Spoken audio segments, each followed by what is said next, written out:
Hi students, my self Manish Kumar from Jaipur. Last class में जो class 12 की जो केमिस्ट्री थी उसमें अपन ने जो विलयन की सांद्रताएं हैं उसकी इकाइयां देखी थी। उनमें से पहले भार इकाइयां थी जिनमें बताया आपको द्रव्यमान प्रतिशत, पीपीएम, पीपीवी और मोललता। फिर दूसरी जो इकाई थी वो थी भार आयतन इकाइयां जो ताप से प्रभावित हो रही थी। उनमें पहला जो थी इकाई द्रव्यमान आयतन प्रतिशत और दूसरी जो इकाई थी वो थी मोलरता। मोलरता में मैंने आपको 3-4 फॉर्मूले अलग अलग बताए थे, एक तो आयतन के रूप में, एक घनत्व के रूप में और एक प्रतिशत में दे रखा हो तो, और एक सापेक्ष मोलरता। अब अपन देख रहे हैं, वैसे आपके सिलेबस में है नहीं है लेकिन फिर भी मैं आपको नॉलेज के लिए बता रहा हूं कि इसमें एक इकाई बताई थी आपको नॉर्मलता। इसको आपको ज्यादा सीरियसली नहीं लेना क्योंकि इसमें अपन ज्यादा कुछ पढ़ेंगे भी नहीं। नॉर्मलता जो है वो एन से व्यक्त करते हैं इसको, आप इसको हमेशा याद रखना कि नॉर्मलता जो होती है वो मोलरता को जो संयोजकता होती है उससे गुणा करने के बाद प्राप्त होती है। संयोजकता से गुणा कर दो अगर, मतलब आपको कोई भी चीज पूछ जाए ना, मतलब नॉर्मलता पूछे चाहे मोलरता पूछे, अगर मोलरता पूछ रहे हैं तो मोलरता ज्ञात करके जो है समाप्त हो गया क्वेश्चन। लेकिन अगर नॉर्मलता ज्ञात करने के लिए बोले तो भी आप पहले मोलरता ज्ञात कीजिए। नॉर्मलता ज्ञात करने के लिए बोले ना तो भी मोलरता ही ज्ञात करो बस, फिर उसके बाद में है ना संयोजकता से गुणा कर दो। जैसे मैं कुछ एग्जाम्पल बता रहा हूं आपको, जैसे मान लो HCl दे दिया या H2SO4 दे दिया या फिर NaOH दिया हुआ है या फिर CaOH का होल ट्वाइस दिया हुआ है। इस तरीके से आपको यौगिक दे दिए और ऐसा पूछा गया कि इन पदार्थों की जो नॉर्मलता है और मोलरता है उनमें क्या संबंध होता है, तो आप इनकी मोलरता याद कर लो बस। तो माना कि इसकी मोलरता m है, इसकी भी मोलरता m है, इसकी भी मोलरता m है और इसकी भी मोलरता m है। ठीक है, तो मोलरता से नॉर्मलता कैसे ज्ञात करेंगे, उसके लिए करना यह है कि आपके पास जो नॉर्मलता है उसके बाद मोलरता से गुणा किसको कर रखा है, संयोजकता से। संयोजकता का मतलब होता है कि इन पे चार्ज देखना है उदासीन अवस्था में। जैसे इस पे +1 चार्ज है, इस पे -1, इसका मतलब इसको कितने से गुणा करना है, 1 से। इसका मतलब क्या हुआ कि HCl की मोलरता और नॉर्मलता बराबर होती है। HCl की मोलरता और नॉर्मलता बराबर होती है। इसमें क्या है, इसमें प्लस का 2 चार्ज इस पे हुआ, सल्फेट पे -2 हुआ, इसका मतलब इसको गुणा करना है 2 से। इसका मतलब ये हुआ कि इसकी नॉर्मलता जो है वो मोलरता की दुगनी होती है। नॉर्मलता मोलरता की दुगनी होती है। इसमें भी +1 -1, इसका मतलब 1 से गुणा करेंगे तो इसकी नॉर्मलता मोलरता के बराबर होती है। ठीक है, इसको भी इस रूप में लिख लो। इसके लिए बोलेंगे अगर, तो इसमें Ca पे +2 चार्ज है, इसके -2 चार्ज हुआ, 2 से गुणा करेंगे इसको तो नॉर्मलता जो है वो मोलरता की दुगनी हो गई, या फिर ऐसे बोल सकते हैं कि मोलरता नॉर्मलता की आधी हो गई। ठीक है, या फिर ऐसे भी बोल सकते हैं कि किसी क्वेश्चन में आपको मान लो मोलरता दे दी और नॉर्मलता पूछी गई तो आप इससे ज्ञात कर सकते हैं। इसमें कोई विशेष बात नहीं है, तो इसलिए ज्यादा कोई डिस्कशन है नहीं अपने पास, सिलेबस में भी नहीं है। एक इसके अलावा एक और चौथी इकाई बताई थी जो होती है फॉर्मलता। फॉर्मलता में भी आपको क्या ज्ञात करना है, मोलरता ही ज्ञात करनी है। बस मैं आपको इन दोनों में अंतर बता देता हूँ कि इनमें थोड़ा सा अंतर होता है बस। वो थोड़ा सा अंतर क्या होता है, आंसर तो वही आएगा, न्यूमेरिकल का आंसर तो वो वही आएगा, चाहे नॉर्मलता के अनुसार ज्ञात करो चाहे फॉर्मलता के अनुसार। बस अंतर जो है ना वो ये है कि मोलरता है ना वो किसी भी यौगिक की ज्ञात कर सकते हैं, लेकिन फॉर्मलता जो है ना फॉर्मलता वो केवल आयनिक यौगिकों के लिए काम में लिया जाता है शब्द। मतलब फॉर्मलता शब्द जो है वो केवल आयनिक यौगिकों के लिए काम में लेते हैं। मतलब आयनिक यौगिकों की आपसे फॉर्मलता पूछ सकते हैं, सोल्व आपको बिल्कुल उसी तरीके से करना है। तो ये हुआ अपने पास दूसरे प्रकार की इकाइयां। अब अपन देखते हैं जो अन्य इकाइयां हैं वो कौन कौन सी हो सकती हैं। तो अब देखते हैं अन्य इकाइयां। अन्य इकाइयों जो है उसके अंदर अगर यहाँ पर देखें अपन तो 2 इकाइयां बताई थी अन्य के अंदर, एक तो आयतन प्रतिशत और एक मोल अंश या मोल प्रभाज या मोल भिन्न। आयतन प्रतिशत बिल्कुल द्रव्यमान प्रतिशत के जैसा है। द्रव्यमान प्रतिशत में अपन ने 100 ग्राम लिखा था, यहाँ पे लिख देंगे 100 ml। वहां पे ग्रामों में मात्रा थी, यहाँ पर मिलीलीटर में मात्रा है। तो आयतन प्रतिशत का सूत्र अगर पूछा जाए कि D/V परसेंटेज का सूत्र क्या होगा, तो जिस पदार्थ का अपन को आयतन प्रतिशत ज्ञात करना है उसका जो है वो आयतन ऊपर आ जाएगा। मतलब अगर विलेय का ज्ञात करना है तो विलेय का आयतन बटा विलयन का आयतन और इनटू में जो है आ जाएगा 100। ये जो इकाई है ये सामान्यतः कोई ज्यादा उपयोगी नहीं होती है, किसी तरह का कोई न्यूमेरिकल भी इसके अंदर नहीं पूछा जाता, लेकिन फिर भी आपसे पूछ रहे हैं तो बिल्कुल सेम टू सेम किसके जैसा हो गया, ये द्रव्यमान प्रतिशत के जैसा, कुछ भी चेंज नहीं है इसके अंदर, बिल्कुल वैसा का वैसा ही है। नेक्स्ट जो इंपॉर्टेंट है वो है मोल अंश या मोल भिन्न या मोल प्रभाज। x से प्रदर्शित करते हैं, x से इसको, इसके लिए एक इंपॉर्टेंट चीज होती है कि ये जो है ना वो एक मात्रक विहीन इकाई होती है, मात्रक रहित या मात्रक विहीन इकाई होती है, इसका कोई मात्रक नहीं होता, मात्रक रहित इकाई, ठीक है, यूनिट लेस यूनिट होती है। ये देखते हैं, इस चीज को समझते हैं कि ऐसा क्यों होता है। तो सबसे पहले मोल अंश कहते हैं किसको है, तो मोल अंश का जो सूत्र है वो ये होता है, इसमें ये हुआ x, मतलब ये तो मोल अंश, ये उस पदार्थ के मोल जिसके मोल अंश ज्ञात करने हैं, और ये जो है ना वो है कुल मोलों की संख्या। मतलब अगर सूत्र पूछेंगे मोल अंश का, तो मोल अंश बराबर पदार्थ के मोलों की संख्या बटा कुल मोलों की संख्या, या मिश्रण में कुल मोलों की संख्या, ठीक है। जैसे अब अपन इसको समझते हैं कि एक मिश्रण है अपने पास जिसमें दो अवयव उपस्थित है, ए और बी। कितने उपस्थित है, दो अवयव उपस्थित है, ए और बी, जिनके मोलों की संख्या Na और Nb है, और मोल अंश जो है वो Xa और Xb है।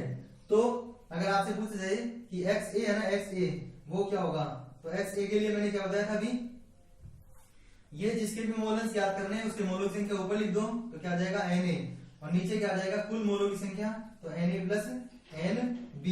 ऐसे ही Xb का मान याद करेंगे तो क्या आ जाएगा Nb upon Na plus Nb, ठीक है भाई। अगर आपको A के मोल अंश याद करने हैं तो A के मोलों की संख्या बटा कुल मोलों की संख्या, B के मोल अंश याद करने हैं तो B के मोलों की संख्या बटा कुल मोलों की संख्या।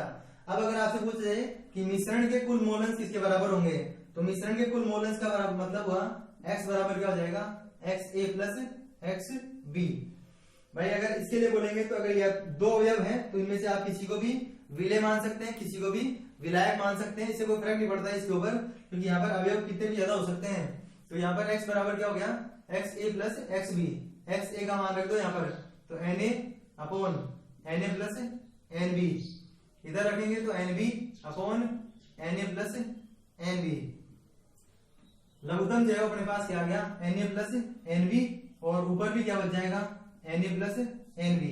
इसका मतलब इनको कैंसिल कर दो, आंसर कितना आ जाएगा 1। तो x का मान कितना आ गया, 1 के बराबर आ गया 1, ठीक है।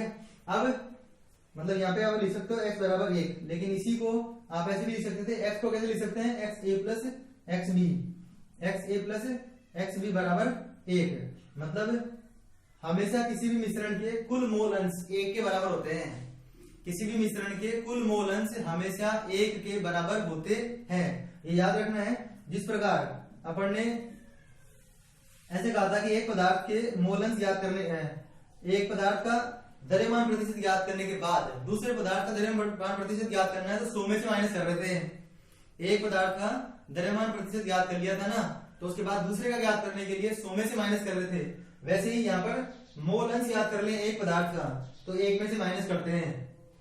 अब यहाँ पर ये क्यों बोल रहे हैं और विशेष बात क्या है, तो देखो इसका कारण क्या है। अगर मान लो अपन ने यहाँ पर लिखा कि इसके मोल कितने हैं 2, और नीचे मान लो मोल है 5, तो ये जो न्यूमेरिकल वाली डिजिट है वो तो अपने आप कटेगी, आपस में कटेगी, और मोल से मोल कट जाएगा। इसका मतलब ये हुआ कि जो मोल अंश है वो एक मात्रक रहित इकाई होती है, मात्रक विहीन इकाई होती है। और एक चीज और कि किसी भी मिश्रण के कुल मोल अंशों की संख्या हमेशा 1 के बराबर होती है, किसी भी मिश्रण के कुल मोल अंशों की संख्या हमेशा 1 के बराबर होती है। अब आप सोच रहे होंगे कि यहाँ पे 2 लिखे हुए हैं इसलिए 1 के बराबर आ गया, तो देखो 2 होता है उससे कोई फर्क नहीं पड़ता, 3 होते हैं, मान लो 3, जैसे मान लो XC और होता तो यहाँ पर क्या लिख देते हैं NC, यहाँ पर भी क्या जाता है NC, और एक जो फॉर्मूला होता है वो जाता है NC upon Na plus Nb plus NC। तो देखो करना क्या पड़ता, इसमें यहाँ पर XCO लिखना पड़ता आपको, तो इनमें NC आ जाता है इधर। इसका मतलब सेम टू सेम आता है, बस यहाँ पे क्या जाता है NC और NC, फिर कटेगा तो भी बनी आंसर आएगा। इसका मतलब ये हुआ कि 2 अवयव उपस्थित है तो भी मोल अंश 1 के बराबर है, और अगर 2 से अधिक अवयव उपस्थित है तो भी मोल अंश हमेशा 1 के बराबर ही होते हैं। तो ये हुई विलयन की जो सांद्रता है उनकी अलग अलग तरह की इकाइयां। इनमें सबसे ज्यादा इंपॉर्टेंट है मोलरता और मोल अंश। कई बार क्या होता है, जैसे कुछ बुक्स में मिस प्रिंट की वजह से केवल जो प्रतिशत वाली इकाइयां ही दी हुई थी, तो आप प्रतिशत वाली तीनों इकाइयां तो याद रखेंगे ही, लेकिन इनके साथ साथ जो मैंने आपको बताई उनको भी ध्यान रखना है, क्योंकि हो सकता है उनमें से भी क्वेश्चन आ जाए। अब अपन देखते हैं इनसे संबंधित न्यूमेरिकल किस तरीके से आ सकते हैं, आप उनको कैसे सोल्व करेंगे। तो देखो यहाँ पे एक क्वेश्चन है जिसको अपन सोल्व करते हैं, और उस तरीके से आपको जो है बाकी सब न्यूमेरिकल को भी सोल्व करना है। सबसे पहले लिखा हुआ है यहाँ पे एथिलीन ग्लाइकोल के 10% जलीय विलयन, ब्रैकेट में लिखा हुआ है W/W। इसका मतलब है कि जो प्रतिशत की मात्रा दे रखी है वो भी इसकी ग्रामों की मात्रा है, ठीक है। उसके बाद में एथिलीन ग्लाइकोल के मोल अंश पूछे आपसे, किसके? एथिलीन ग्लाइकोल के। सबसे पहली बात, एथिलीन ग्लाइकोल क्या होता है ये पता लगाना जरूरी है। तो एथिलीन ग्लाइकोल जो है वो होता है CH2OH और CH2OH। ये ऑर्गेनिक केमिस्ट्री में पढ़ेंगे अपन इसको आप कंबाइन करके लिख सकते हैं यहाँ पर, तो यहाँ पे कोई रोल नहीं है इसका ज्यादा, ऐसे लिख सकते हैं C2H6O2। सबसे पहले देखो आपको यहाँ पर दिया हुआ क्या है, दिया हुआ जो है ना वो अपने पास है WC6H6O2 बराबर 10%। 10% का मतलब है 10 ग्राम दिया हुआ है, ठीक है। दूसरा जो पदार्थ दिया हुआ है वो दिया हुआ है H2O, जलीय विलयन है। हाँ, एक चीज ध्यान रखना, ये जलीय शब्द नहीं भी दिया हुआ हो ना तो भी अपन ऐसे बोलेंगे कि ये जलीय है, क्योंकि अगर जल नहीं होता तो उसको दूसरा पदार्थ देना पड़ता है यहाँ पर, तो इसलिए ध्यान रखना। ये अगर 10 ग्राम ये है तो ये कितना हो जाएगा? 90 ग्राम हो जाएगा। अब केवल पहले इस चीज से ये पता लगाना होना चाहिए, फिर इसके बाद ये जो बचा हुआ है वो जल हो गया। अब उसके बाद में अपन को किस चीज की जरूरत है?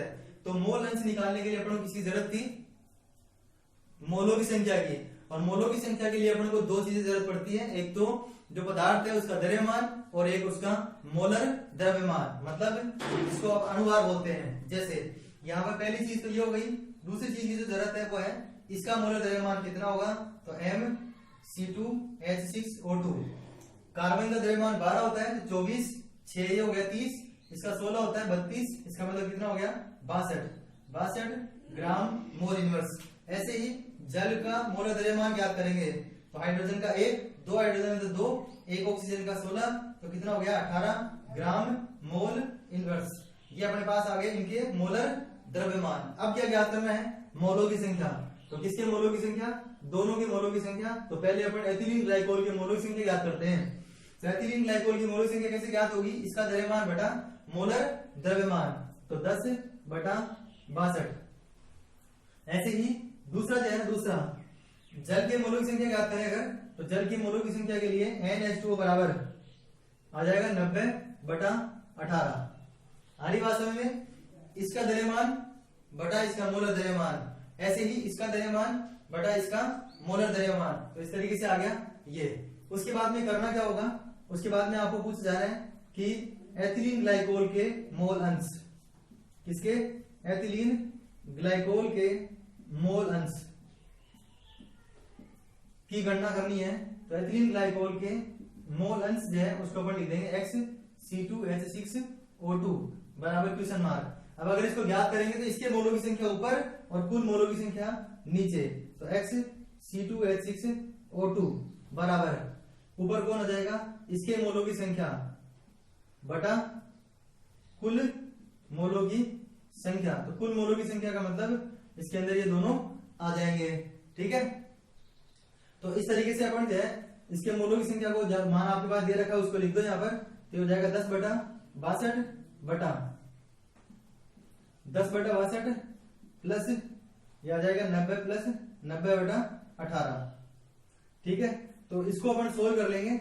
सोल्व करने के बाद ये जो मान है, जो मान अपने पास आएगा यहाँ पर, उस मान को एक में से माइनस करके जल के मोल अंश भी ज्ञात कर सकते हैं। वैसे इस क्वेश्चन में केवल आपसे क्या पूछा गया है? एथिलीन ग्लाइकोल के मोल अंश पूछे गए हैं। तो इसलिए जो है ना यहाँ पर कोई जरूरी नहीं है कि अपन जल के मोल अंश भी यहाँ पर ज्ञात करें। एक बार मैं फिर बता रहा हूँ, एथिलीन ग्लाइकोल जो है उसका विलयन दे रखा था 10% और यहाँ पे लिखा हुआ है W/W, मतलब द्रव्यमान के आधार पर। इसका मतलब 10% को सीधे क्या मान लिया अपने? 10 ग्राम। तो यहाँ पर ये इसकी मात्रा आ गई 10 ग्राम। फिर एथिलीन ग्लाइकोल का सूत्र याद रखना था आपको। इसके बाद 10 ग्राम अगर ये है तो बाकी 90 ग्राम कौन होगा? जल। उसके बाद में मोलों की संख्या ज्ञात करनी होती है मोल अंश के लिए, तो उसके लिए अपन को जरूरत है इनके अनुभार की। तो इसका अनुभार ज्ञात कर लिया 62, इसका अनुभार आ गया अपने पास 18। इस तरीके से इनके मोलों की संख्या ज्ञात कर ली। उसके बाद में इसके मोल अंश ज्ञात करने थे तो सूत्र लगा दिया ये, इन दोनों के मान रखे अपन ने यहाँ पे सोल्व कर लिया। सोल्व करने के बाद शायद 0.026 इसके नियर आउट आंसर आएगा इसका, तो ये आ जाएगा। उसके बाद जो है इसको सोल्व करेंगे अगर, तो 1 में से माइनस करें अगर, तब जल के मोल अंश भी आ सकते हैं अगर वो पूछता है इसके अंदर तो। बाकी अगर बड़ो क्वेश्चन तो इतना ही पूछ रहे हैं, बाकी जल के मोल अंश भी अपन यहाँ पे ज्ञात कर सकते हैं। तो देखो ये तो हुआ कि जो अपने पास सांद्रता थी उसकी इकाई, उससे संबंधित क्वेश्चन। अब अब जो है कुछ क्वेश्चंस में आपको यहाँ पर जो डिस्क्रिप्शन बॉक्स है, जो आपको वीडियो दिया जाएगा उसके नीचे डिस्क्रिप्शन बॉक्स के अंदर पीडीएफ आपको प्रोवाइड कराई जाएगी क्वेश्चंस की। उस क्वेश्चन है ना, उन क्वेश्चन को सारों को सीरियसली जो है ना आप सोल्व करेंगे। फिर अगर आपको आंसर नहीं आएंगे तो मैं आपको उन क्वेश्चन है ना उनका सोल्यूशन भी प्रोवाइड कराऊंगा बाद में। तो आप जो है उन क्वेश्चन को सीरियसली सोल्व करेंगे। उसके बाद में ये हुआ अपने पास विलेन की सांद्रता की इकाइयां।